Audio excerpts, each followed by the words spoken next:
Ивана, да, токму така, ова утро се вклучуваме од лице место токму од базарот во Скопје, кој што се отвори всушност на 2 овој месец и ќе трае до утре, односно меѓународниот ден на жената. Имено овој базар, Сити базар Подари љубов, се одржува во пресрет на 8 март, меѓународниот ден на жената, па токму по тој повод решивме да направиме токму едно вклучување од тука и да кажеме што се е понудено на овој базар, каде што учествуваат дури над 40 ракотворци. Ово утро заедно со нас е мојата денешна гостинка Елена Андоновска, која им зазема учество на самиот базар. Да ја посакаме добро утро. Добро утро на сите. На самиот почеток ќе прашам од самото отварање до сега каков интерес има од страна на нашите сограѓани во пресрет на 8 март? Одличен интерес, знаат да го препознаат ракотворството, да го вреднуваат, да го ценат. Одличен интерес. Што се е понудено на базарот? Генерално од сите ракотворци се разбира дека ќе кажеме нешто повеќе и за вашиот штанд.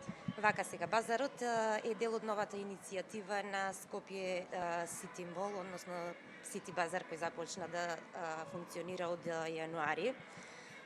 Сити Мол како општествено одговорна компанија активно се грижи за поддршка на домашното занаетчиство, создавајќи една платформа преку која што возможува да се пласираат сите тие изработки. На базарот можат да се сретнат 42 ракотворци. Особено важно е што со дел од оваа иницијатива се овозможува и на потрошувачите да можат да погледнат што се нуди, да го препознаат и вреднуваат сиот тој труд. Сити Мол нормално обезбедува доволно место за толку многу изложувачи да можат да се пласираат.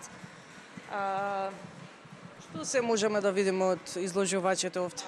Прекрасни изложувачи, тој што ги посетил базарите знае, значи од накит, од епоксидна смола, филигран, керамика, цртани шолји, козметика, ековосочни обвивки, цртани марами на платно, премногу, мислам, ракотворци, премногу производи од восок, свеќа, плетени, мислам, хеклани играчки, ташни.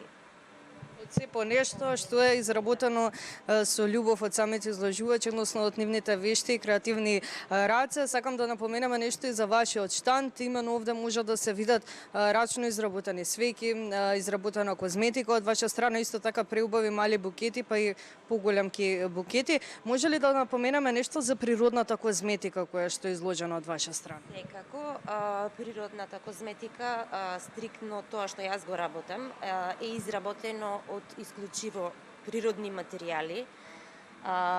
Се трудиме да дадеме поддршка на нашето македонското сточарство, пчеларство, значи прополис, мед, козјо млеко, се што користиме од исклучиво чисти предели, значи од јакупица и даутица од пчелари и сточари, со што даваме додатна поддршка на нашите сточари и пчелари. Освен природната козметика, исто така напоменав дека може да се забележат и уникатни свеќи кои што се изработени од ваша страна, па и букети. Колку време ви одзема самата изработка на овие букети, на овие свеќи, како изгледа самиот процес? Значи, времето не е битно кога се работи од срце и се што поминало низ две раце, значи, е посебно. Без разлика, значи, го вадите како цвет, како форма, меѓутоа сето ова како аранжман, како енергија излегува од вас и тоа го препознаваат потрошувачите. Да се надеваме дека ќе ги имаш 100 во поголем број, дека ќе купат токму од ова рачни изработени производи од вас. Ви благодарам многу за одвоеното време и вас се разбира дека ви го честитам меѓународниот ден на жената. Ви благодарам, исто јас ви го честитам и благодарност, значи, до публиката што одвоила време да го гледа ова интервју. Благодарам и на вас. Се надевам дека уживавте во ова вклучување. Говоревме за базарот кој што трае до утре во пресред на Меѓународниот ден на жената. Сити базар подари љубов. Тоа е насловот на самиот базар, каде што се представени производи кои што се изработени од вештите раце од неколку ракотврци, односно над 40.